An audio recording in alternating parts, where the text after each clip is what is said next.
Apicultorii români care produc o miere de calitate și o miere autentică trebuie să fie protejați în mod clar de ceea ce înseamnă concurența profund neloială de mierea intrată din afara Uniunii Europene. Astăzi, la nivel european, peste 46% din mierea importată este falsificată. 74% din mierea chinezească care este controlată a dus la ceea ce înseamnă neconformități cu normele europene.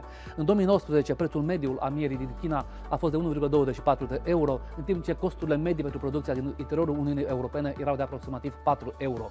Diferența de prețuri este explicată doar prin adăugarea în mod fraudulos a unor siropuri care duce la ceea ce înseamnă o alterare a mierii. Astfel de practici pun în pericol producătorii din Uniunea Europeană care se confruntă cu o concurență profund neloială. Ce am făcut în acest sens?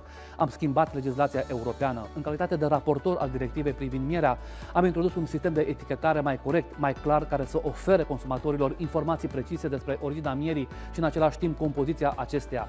Acest lucru înseamnă să specificăm în mod clar, pe de o parte, țara de origine, dar în același timp trebuie să specificăm în mod clar și în ce procent contribuie fiecare țară la ceea ce înseamnă acest cubaj pe care îl avem în borcanele de miere. În 9 iunie mergi la vot. Tu alegi cine te reprezintă în Europa.